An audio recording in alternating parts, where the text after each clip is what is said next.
Magandang hapon po sa ating lahat. Ako po ay nagpapasalamat sa Panginoon sa buhay na patuloy na pinagkakaloob maging sa biyaya ng kaligtasan.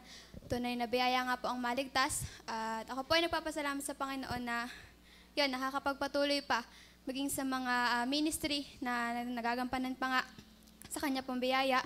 At ako po ay nagpapasalamat sa Panginoon na kahit nag-iisang Kristiyano po sa aming pamilya ay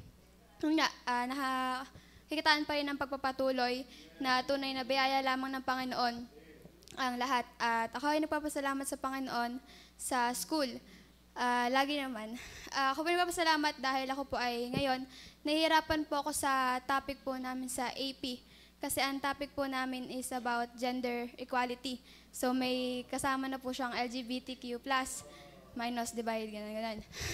Ako po ay nagpapasalamat sa Panginoon na yun nga, binibigyan ng Panginoon ng kaunawaan pa din, na naipaglaban pa din ang salita ng Panginoon, na yun nga, ang amin pong pinag-usapan ay about SOGI bill, na kung agree nga daw po or disagree, then about sa same-sex marriage.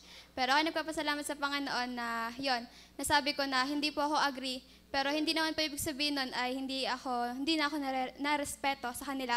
But still, yun nga, kasi sabi nga rin po sa Bible, yun ay naging dahilan din kung bakit nagalit ang Panginoon sa Sodom at Gomorrah. Kaya, yun, ako pa nagpapasalamat sa Panginoon na for the sake of Christ ay, yun, nakakatayo pa. At yun, nagpapasalamat din po ako sa Panginoon na nakakapag-aral pa sa biyaya. Pribilehiyo lamang po ang lahat. At yun, ako ay nagpapasalamat din sa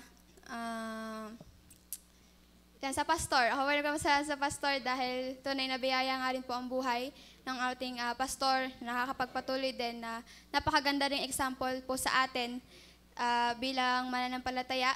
At ako po nagpapasalamat din sa Panginoon din. Ako'y biyaya, nakatapos nga din po sa Tulip class at nag-aantay din po sa next class, sa Sovereign class. Nawa, ayun nga, mapalawak pa po ang pag-unawa about doctrine po. Yun lang po, ako ay nagpapasalamat sa Panginoon.